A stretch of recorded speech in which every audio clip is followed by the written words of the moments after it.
Sir Kannur എ.ഡി.എം ആയിരുന്ന നവീൻ ബാബു അദ്ദേഹത്തിൻ്റെ ഭാര്യ മഞ്ജുഷ ഇപ്പോൾ പത്തനംതിട്ട കളക്ടറേറ്റിലേക്ക് അതായത് സിവിൽ സ്റ്റേഷനിലേക്ക് ട്രാൻസ്ഫർ ചോദിച്ചിരുന്നു, അത് കിട്ടി. അപ്പം കോന്നി തഹസീൽദാരായിരുന്ന മഞ്ജുഷ ആ പോസ്റ്റ് വേണ്ട എന്ന് വെച്ചിട്ട് സിവിൽ സ്റ്റേഷനിലേക്ക് പോകുന്നു. സിവിൽ സ്റ്റേഷനിൽ ചെല്ലുമ്പം ഒരു ക്ലറിക്കൽ പോസ്റ്റ് ആയിരിക്കും, ഒരു സൂപ്രണ്ടോ സീനിയർ സൂപ്രണ്ടോ ഒക്കെ ആയിരിക്കും. അപ്പോൾ തഹസീൽദാർ എന്ന പദവിയിൽ നിന്നാൽ തനിക്ക് എന്തോ ഒരു ഭീഷണി ഉണ്ടാകുമെന്ന് ഭയന്നിട്ടാവുമോ മഞ്ജുഷ ഇങ്ങനെ ഒരു മാറ്റം ആഗ്രഹിച്ചത്? സാധാരണ ഈ റവന്യൂ വകുപ്പാണല്ലോ. അതെ, എൻ്റെ സഹോദരി തഹസിൽദാരായിരുന്നു. കോഴ വാങ്ങാത്ത തഹസിൽദാരായിരുന്നു. ഞാൻ അത് പറയുമ്പോൾ തഹസിൽദാർമാർ പൊതുവെ കോഴ വാങ്ങുമെന്ന് ഉദ്ദേശിച്ചിട്ടില്ല. ഇല്ല, അതും കൂടി പറയണമല്ലോ. അല്ല, കോഴ വാങ്ങിയില്ലെങ്കിലും പ്രശ്നമുണ്ടല്ലോ, അതുകൊണ്ട് പറഞ്ഞു. അതെ, അപ്പോൾ ഞാൻ പത്രപ്രവർത്തകനായിരുന്നതുകൊണ്ട് ഈ പലപ്പോഴും പല ഭീഷണികളൊക്കെ വരും തഹസിൽദാർമാർക്ക്. ഈ ക്വാറി ഉടമസ്ഥന്മാർ, ഇങ്ങനെ പല ആളുകളൊക്കെ ഉണ്ട്. ഈ ഭീഷണിപ്പെടുത്തുന്ന ആളുകൾക്ക് പല ആളുകൾക്കും പല സ്വാധീനമൊക്കെ ഉണ്ടാവും. അതെ, ഈ പലതരം കോൺഗ്രസ്സുകളും ഒക്കെ ഉണ്ടല്ലോ, പാർട്ടികളും ഒക്കെ. CPM കാര്യമൊന്നും വലിയ മോശമൊന്നുമല്ല. അപ്പം എന്താ എന്ന് വെച്ചാൽ ഈ തഹസിൽദാർമാർക്ക് പലപ്പോഴും പല സ്ഥലത്തു നിന്നൊക്കെ ഭീഷണി വരും. അങ്ങനെ ഭീഷണിയൊക്കെ വരുന്ന സമയത്തൊക്കെ എന്നെ സഹോദരി വിളിക്കുമായിരുന്നു. സത്യത്തിൽ അത്യാവശ്യം പേടിയൊക്കെ വരും. ഇവർ ഭീഷണിപ്പെടുത്തി വലിയ ശബ്ദം ഉണ്ടാക്കിയിട്ടൊക്കെയാണല്ലോ പോകുന്നത്.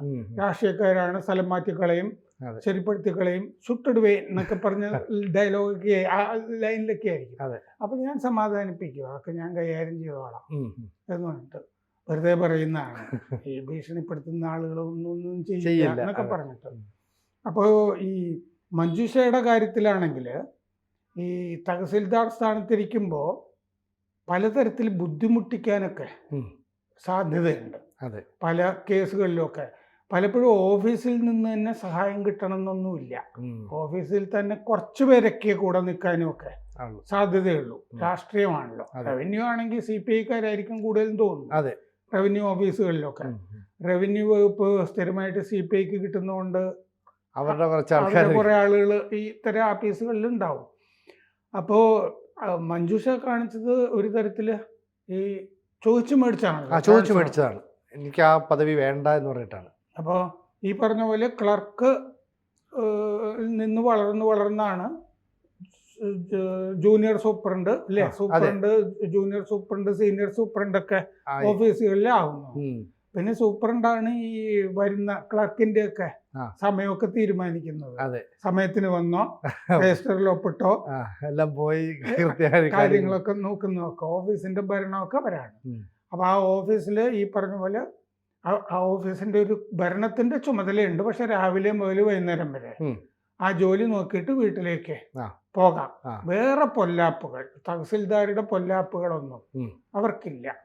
പിന്നെ അവർ തന്നെ പറഞ്ഞിട്ടുണ്ട്, തഹസിൽദാരായിരുന്നപ്പോൾ ഈ പൊല്ലാപ്പ് പിടിച്ച കേസുകളൊക്കെ എങ്ങനെയാണ് കൈകാര്യം ചെയ്യാന്ന് എപ്പോഴും ചോദിച്ചിരുന്നത് നവീൻ ബാബുവിനെ വിളിച്ചിട്ടാണ്. അതിന് മറ്റു കാരണമുണ്ട് സാറേ. റാന്നി, പത്തനംതിട്ടയിലെ റാന്നിയിലെ തഹസിൽദാരായിരുന്നു നവീൻ ബാബു.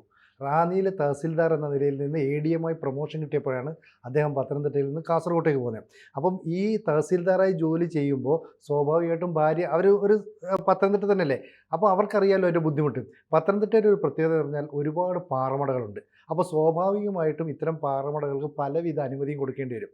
അപ്പോൾ വിട്ടുവീഴ്ച ചെയ്തേ പറ്റുള്ളൂ. സാറ് നേരത്തെ പറഞ്ഞതുപോലെ എല്ലാവരും കൈക്കൂലി വാങ്ങിക്കാത്ത തഹസിൽദാർക്കൊപ്പമല്ല. ഈ പത്തനംതിട്ട ഭാഗത്തല്ലേ പണ്ടൊരു ശ്രീധരൻ നായരോ? അതെ, മല്ലേലി ശ്രീധരൻ നായർ, മറ്റേ ഉമ്മൻചാണ്ടി കേസുമായി ബന്ധപ്പെട്ട്. അപ്പം അത് ഈ കോന്നി ഭാഗത്താണ്, കോന്നിയിൽ തന്നെയാണത്. ഇതിപ്പോൾ റാന്നി, രണ്ട് ധ്രുവത്തിൽ, നമ്മൾ ശബരിമലയ്ക്കൊക്കെ പോകുന്ന റൂട്ട്.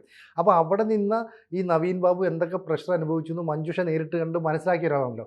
അതുകൊണ്ടാണ് കോന്നിയിൽ നിന്നാലും, അതായത് ഇപ്പുറത്തെ സൈഡാണ്, തെക്കൻ സൈഡാണ്, ആ ഭാഗത്തും പാറമടകളുണ്ട്. അപ്പോൾ അവിടെയും തന്നെ വേണമെങ്കിൽ ഒരു കൈക്കൂലി കേസിലോ അല്ലെങ്കിൽ അല്ലാതെ ഒരു അഴിമതി കേസിലോ പെടുത്താൻ പറ്റും. കാരണം റവന്യൂ വകുപ്പ് ആയതുകൊണ്ട് അവർക്ക് പല കാര്യങ്ങളിലും ഫീൽഡിൽ ഇറങ്ങി പ്രവർത്തിക്കേണ്ടി വരുന്നതാണ്. അപ്പോൾ ആ തഹസീൽദാർ എന്ന പദവിയിലിരുന്നാൽ ഈ തൻ്റെ ഭർത്താവിൻ്റെ മരണവുമായി ബന്ധപ്പെട്ട കാര്യങ്ങളുമായി മുന്നോട്ട് പോകാൻ പറ്റില്ല. ഒപ്പം CPM-ൻ്റെ ഭാഗത്തുനിന്ന് ചില സമ്മർദ്ദങ്ങൾ ഉണ്ടാകുമെന്ന് അവർ ഭയപ്പെടുന്നു. അതുകൊണ്ടാകാം അത്തരം പ്രശ്നങ്ങൾ ഉണ്ടാകാതെ താരതമ്യേന സേഫായ സിവിൽ സ്റ്റേഷനിലേക്ക് ട്രാൻസ്ഫർ മേടിച്ചു പോകുന്നത്. അത് അങ്ങനെ ഒരു വശമുണ്ട്. ഈ നൂലാമാല പിടിച്ച കേസ് വരുമ്പോൾ നവീൻ ബാബുവിനെ വിളിച്ച് ചോദിച്ചിട്ടാണല്ലോ ഇവര് ഫയലിലൊക്കെ എഴുതിക്കൊണ്ടിരുന്നത്. ഇപ്പൊ അത് ചോദിക്കാനായിട്ട് നവീൻ ബാബു ഇല്ലല്ലോ. ഒരു പ്രശ്നം വന്നാൽ പ്രശ്നമാണ്. അപ്പോൾ ശരിക്കും കുടുക്കിൽപ്പെട്ടത് തന്നെ സഹായിക്കാനായിട്ട് ഒരാളെ കിട്ടില്ല. അപ്പോൾ അതുകൊണ്ട് അവർക്ക് എന്തായാലും അവരുടെ നാട്ടിൽ തന്നെ കളക്ടറേറ്റിൽ ഒരു ജോലി എന്ന് പറഞ്ഞാൽ മറ്റേ പിന്നെ അവരെ പോലൊരാൾ ഈ തഹസിൽദാരുടെ പവറും ഒന്നും നോക്കിയിരിക്കുന്ന ആളല്ലല്ലോ, അങ്ങനെയൊന്നുമല്ല. അതുകൊണ്ടൊരു ഓഫീസിൽ കൂട്ടത്തിലൊക്കെ ആളുകൾ സഹകരിച്ചൊക്കെ പോകുന്ന വിധത്തിൽ അങ്ങനെ ഒരു ഓഫീസ് ജോലി എന്നുള്ളതൊരു നല്ല നീക്കമായിരുന്നു അത്. അതെ, മാത്രമല്ല ഈ നവീൻ ബാബു അവിടെ തഹസിൽദാർ ഇരുന്നപ്പോഴാണ് PB ന്യൂഹ് എന്ന് പറഞ്ഞ കളക്ടർ അവിടെ തന്നെ, അദ്ദേഹമാണ് മരണസമയത്തൊക്കെ കഴിഞ്ഞിട്ട് ഒരു കുറിപ്പ് എഴുതി. അതെ അതെ, അദ്ദേഹത്തിന്റെ കീഴിൽ വളരെ വിശ്വസ്തനായ ഒരു ഉദ്യോഗസ്ഥനായിരുന്നു സ്വാഭാവികമായിട്ടും നവീൻ ബാബു. അപ്പൊ സ്വാഭാവിക കളക്ടറേറ്റിലെ ഉദ്യോഗസ്ഥരുമായി അത്രയും നല്ല ബന്ധം നവീൻ ബാബു പുലർത്തി. അതുകൊണ്ട് കൂടിയാവാം മഞ്ജുഷ ഈ സിവിൽ സ്റ്റേഷനിലേക്ക് ഒരു ട്രാൻസ്ഫർ ചോദിച്ചത്. സ്വാഭാവികമായിട്ട് അവിടുത്തെ ഉള്ള നല്ല ഉദ്യോഗസ്ഥരെയും ചീത്ത ഉദ്യോഗസ്ഥരെയും ഭർത്താവ് പറഞ്ഞു അറിവുണ്ടാവുമായിരിക്കുമല്ലോ. അപ്പോൾ താനൊരു കേസിലേക്കോ അല്ല ഈ പാറമട മാഫിയയുടെ കയ്യിലോ പെടരുതെന്ന് പ്രതീക്ഷിക്കുന്നുണ്ട്. കാരണം മഞ്ജുഷയ്ക്ക് ഭീഷണി ഉണ്ടായിരുന്നു.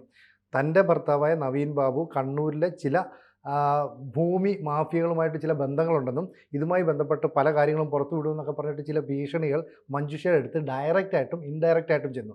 അതുകൊണ്ട് ഇനി ഇത്തരം ഒരു പദവിയിൽ ഇരിക്കേണ്ട എന്ന് അവർ കരുതിയിട്ടുണ്ട്. മാത്രമല്ല ഈ കേസുമായി ബന്ധപ്പെട്ട് CBI അന്വേഷണം വേണമെന്ന് ഇവർ ആവശ്യപ്പെട്ടു.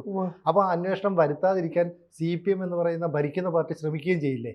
അപ്പോൾ വലിയൊരു സമ്മർദ്ദം. CPMന്റെ നിലപാട് അക്കാര്യത്തിൽ MP ഗോവിന്ദൻ പറഞ്ഞല്ലോ. ആ കാര്യത്തിൽ CBI അന്വേഷണം വേണ്ട, ഇവിടുത്തെ അന്വേഷണമൊക്കെ ഗംഭീരമാണ്. കാരണം അത് PP ദിവ്യയ്ക്ക് അനുകൂലമായിട്ട് പോകുന്ന അന്വേഷണമാണല്ലോ. അതാണ് കണ്ണൂരിലെ പാർട്ടിക്ക് വേണ്ടത്.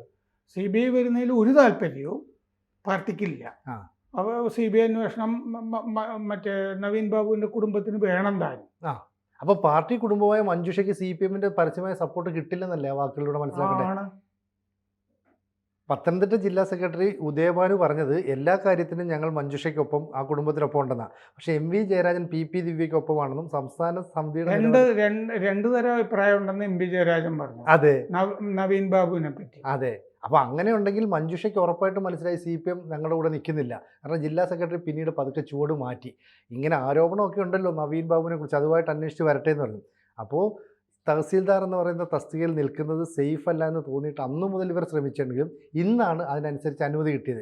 അതോടുകൂടി ഇനി കേസിന്റെ കാര്യത്തിൽ അവർ കോൺസെൻട്രേറ്റ് ചെയ്ത് കൂടുതൽ മുന്നോട്ട് പോകാനല്ലേ സാധ്യത? അതെ അതെ, മാത്രമല്ല അവർക്ക് ഈ കുടുംബത്തിലൊരു വക്കീലൊക്കെ ഉണ്ട്. അതെ, അനുജന ഈ നവീൻ ബാബുവിന്റെ അനുജൻ മറ്റേ ടെലിവിഷനിൽ വന്നിട്ട് നന്നായിട്ട് സംസാരിക്കുന്ന ഒരു വക്കീലുണ്ട്. അതെ അതെ, അയാൾ രാഷ്ട്രീയക്കാരനൊന്നും അല്ല. അദ്ദേഹത്തിന് ലീഗലായിട്ടുള്ള വശമൊക്കെ നന്നായിട്ട് അറിയാം. മാന്യമായിട്ടാണ് സംസാരിക്കുന്നതും കാര്യങ്ങളൊക്കെ. അപ്പോൾ അതിനെപ്പറ്റിയൊക്കെ നല്ല ധാരണയുള്ള ആളുകൾ കുടുംബത്തിൽ തന്നെ ഉണ്ട്. പിന്നെ അവരെ സംബന്ധിച്ച് അവർ ഭർത്താവിനോട് ചെയ്യേണ്ട ഒരു ഉത്തരവാദിത്വവും കടമയുമാണത്.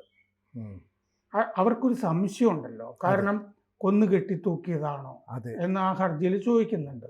അവരുടെ സംശയങ്ങൾ അടങ്ങിയിട്ടില്ല. അപ്പോൾ മാത്രമല്ല ഈ പറക്കമുറ്റാത്ത 2 പെൺകുട്ടികളാണ് നവീൻ ബാബുവിനുള്ളത്. അദ്ദേഹം തന്നെ അദ്ദേഹം സാധാരണഗതിയിൽ ആത്മഹത്യ ചെയ്യാനുള്ള സാധ്യത കാണുന്നില്ല, സാഹചര്യവും ഇല്ലല്ലോ. ഒരു സ്ത്രീ ഒരു പോഴത്തം പറഞ്ഞിട്ട് പോയി എന്നുള്ളതല്ലാതെ വേറെ സാഹചര്യങ്ങളൊന്നുമില്ലല്ലോ. അത് അവർ അടുത്ത ദിവസം കുറേ വെളിപ്പെടുത്തൽ നടത്തുകയാണെങ്കിൽ തന്നെ എന്ത് വെളിപ്പെടുത്താനായി? ഇപ്പോൾ നടത്തിയിട്ടുള്ള വെളിപ്പെടുത്തലുകളൊക്കെ അത്രയല്ലേ ഉള്ളൂ. TV പ്രശാന്തൻ എന്നൊക്കെ പറഞ്ഞ കള്ളൊപ്പ് കഥാപാത്രമൊക്കെ അല്ലേ ഉള്ളൂ. അയാൾ ചെയ്തിട്ടുള്ളതെന്ന് പറഞ്ഞു കഴിഞ്ഞാൽ അയാളൊരു ബിനാമിയാണല്ലോ. അയാൾ ആരുടെ ബിനാമിയാണെന്നൊക്കെ അന്വേഷിക്കാനായിട്ട് CBI വന്നാലേ നടക്കുള്ളൂ. ഇവിടുത്തെ പോലീസ് ഇപ്പോഴല്ലേ അന്വേഷിച്ചു തുടങ്ങിയിട്ടിരിക്കുന്നത്. CBI വരുന്നുള്ള ഒരു ഭയം വന്നപ്പോഴാണല്ലോ പ്രശാന്തനെ ചോദ്യം ചെയ്യാൻ പോകുന്നു, കലക്ടറെ ചോദ്യം ചെയ്യാൻ പോകുന്നു, ഇതൊക്കെ വന്നപ്പോഴാണല്ലോ പല രേഖകളും ഒക്കെ ഉണ്ടാക്കുന്നതും ഒക്കെ ഈ സമയത്താണ്. അപ്പോൾ അതുകൊണ്ട് അവർക്ക് നവീൻ ബാബുവിനോടൊരു ഉത്തരവാദിത്വം, കടമയും കടപ്പാടും ഒക്കെ ഉണ്ട്. അത് നിറവേറ്റുന്നത് അവരുടെ ജീവിത ദൗത്യമാണ് മഞ്ജുഷയുടെ. അതവർ ചെയ്യാതിരിക്കരുത്. നമ്മളൊക്കെ അങ്ങനെയാണല്ലോ കുടുംബത്തിലൊക്കെ കാര്യങ്ങളൊക്കെ ചെയ്യുന്നത്. അവരവരുടെ ഉത്തരവാദിത്വ നിർവഹണത്തിന് വേണ്ടി അവരൊരു പടി വേണമെങ്കിൽ താഴേക്ക് ഇറങ്ങുന്നു എന്ന് പറയാം. ഈ തഹസീൽദാർ സ്ഥാനത്ത് നിന്ന് കീഴ്പോട്ട് ഒരു പടി താഴേക്ക് ഇറങ്ങുന്നു എന്ന് പറയാം. ചിലപ്പോൾ എനിക്ക് അത് അറിഞ്ഞുകൂടാ, പ്രായത്തിനെ പറ്റിയൊന്നും എനിക്ക് ധാരണയില്ല. തഹസിൽദാരായ ശേഷം ഇനി അവർ ADM ആകുമായിരുന്നു എന്നൊന്നും എനിക്ക് അറിഞ്ഞുകൂടാ. അതിനുള്ള പീരീഡ് ഇനിയുണ്ടോ, എത്ര വർഷമുണ്ട് എന്ന് എനിക്കറിയില്ല. ചിലപ്പോൾ അവർക്ക് ADM ആകാമായിരുന്നിരിക്കാം. പക്ഷെ അതും വേണ്ട. ഇനി ഈ പോരാട്ടത്തിനൊരു അവസാനം കാണാം. അതിന് കുറച്ച് സമയം എടുക്കുമല്ലോ, എന്തായാലും 2-3 കൊല്ലം എടുക്കുമല്ലോ. അപ്പോൾ അതിനു വേണ്ടി ചെലവഴിക്കാം എന്നവർ തീരുമാനിച്ചു. അതവർ ഒരു കുടുംബത്തിലെ ഇനി ഒരു കാരണവത്തി എന്നുള്ള നിലയ്ക്ക് അവർ ചെയ്യേണ്ട ജോലിയാണ്. നമുക്ക് അതിൽ അവർക്ക് എല്ലാ വിജയങ്ങളും ആശംസിക്കാം എന്നേ ഉള്ളൂ. ഇപ്പോൾ ഇവർ സേഫായിട്ട് പ്രതീക്ഷിക്കുന്ന മറ്റൊരു കാര്യമുണ്ട്. ഇപ്പോൾ റവന്യൂ വകുപ്പുമായി ബന്ധപ്പെട്ട് ഇനി എന്ത് കാര്യം വന്നാലും സിവിൽ സ്റ്റേഷനിലെ ഉത്തരവാദിത്തപ്പെട്ട ആൾ ജില്ലാ കളക്ടറാണ്.